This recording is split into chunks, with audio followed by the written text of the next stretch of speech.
Kwa ujumla mkoa wa Iringa ni shwari. Jeshi la polisi tunaendelea kazi zetu za kioperesheni katika maeneo mbalimbali ya mkoa wetu, lakini tunao taarifa ya tukio la mauaji ya mtoto ambaye alikuwa akijulikana kwa jina la Timotheo Joseph Muhulila ambapo tarehe 12 mwezi wa 4 majira ya saa 6:05 usiku mtu aitwaye Joseph Justino Muhulila miaka 28, huyu ni dereva wa bodaboda na mkazi wa Mtwivila, aliripoti katika kituo kikuu cha polisi Iringa kwamba mtoto wake aitwaye Timotheo Joseph Muhulila ambaye ana umri wa miaka 6 na ni mwanafunzi wa chekechea katika shule ya awali ya Lightness Daycare mkazi wa Mtwivila kwamba amepotea katika mazingira ya kutatanisha. Baada ya kupokea taarifa hiyo kituo cha polisi, taarifa hiyo ilitia mashaka kwa sababu huyu alivyotoa muda wa kutoa taarifa hiyo na mazingira yenyewe yakawa haviendani. Lakini tuliendelea kumshikilia huku tukiendelea kufuatilia kuhusu upatikanaji wa huyo mtoto kwa sababu mzazi atakaye tupa ushirikiano, lakini alionekana kama vile ana taarifa fulani kuhusiana na kupotea kwa huyo mtoto. Lakini ilipofika tarehe 6 mwezi wa 5 majira ya saa 1:30 asubuhi, timu ya Makachero walikuwa wameshapata taarifa fiche kuhusiana na kupotea kwa huyo mtoto.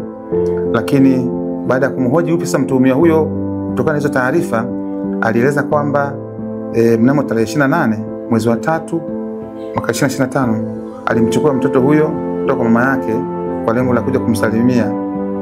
Baba huyu na mtoto walikuwa waishi pamoja, mke wake walitengana ambaye ni mzazi mwenzie. Kwa mama anaishi na mtoto na baba alikuwa anaishi mwenyewe. Kwa hiyo alimchukua mtoto tarehe 28.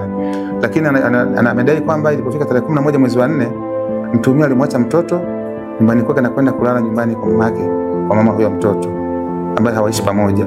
Lakini amedai kwamba mtuhumiwa alirudi nyumbani kwake tarehe 12 mwezi wa 4 majira ya asubuhi na aligundua mtoto wake ambaye kwa sasa ni marehemu amepigwa shoti ya umeme akiwa ndani ya nyumba na kufariki dunia. Hayo ndio maelezo ambayo aliyatoa baada ya kuwa amehojiwa.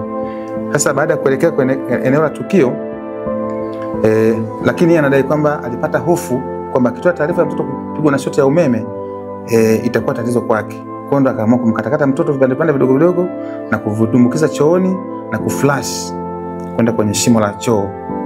Lakini eneo la tukio baada ya kuwa tumelikagua tumegundua kwamba kweli mtoto huyo alikatwa vipande na huyo baba yake ambaye amekiri tukio hilo kulifanya yeye mwenyewe, na kwamba baada ya kumkatakata ameflash, lakini baada ya hapo akatoa taarifa ya uongo kituo cha polisi kwamba mtoto huyo amepotea. Lakini kimsingi mtoto huyo hakupotea, baba yake alimkatakata vipande, lakini bado tunaendelea kumhoji kwa nini alifikia stage ya kumkatakata huyo mtoto vipande. Na baada ya kuchunguza kwamba kuna shoti ya umeme, tumegundua kwamba shoti ya umeme haikuwepo, lakini kuna sababu ambayo ilipelekea kumkata huyo mtoto ambao bado hatujabaini mpaka sasa hivi. Lakini uzuri kwa sasa tuko naye, tunaendelea kumshikilia na tunaendelea kumhoji ili tufikie mwisho wa tuhuma hizo, lakini pia tumpeleke mahakamani kwa tukio ambalo anastahili, ambalo litakuwa ni tukio la mauaji ya huyo mtoto. Kimsingi tumefuatia taarifa za baba na mama kuhusiana na mtoto, hapakuwa na ugomvi na walikuwa na tabia ya kubadilishana huyo mtoto. Kuna kipindi kama siku za aende shule anakuja kwa baba, anakaa naye siku moja ya pili anarudi kwa mama. Kwa hiyo hapakuwa na taarifa yote ya ugomvi kati yao. Maana hata sisi tulidhani kwamba labda kuna tukio la labda kutaka wanasema kulipiza kisasi kupitia kwa mtoto, lakini wamesema hakuwa na ugomvi wote. Labda kwa jinsi mnapomtazama mtuhumiwa watakuwa na matatizo yote ya akili. Hilo sasa mara nyingi tunatumia madaktari kumpima kwa sababu kugundua kwa mara moja sio rahisi.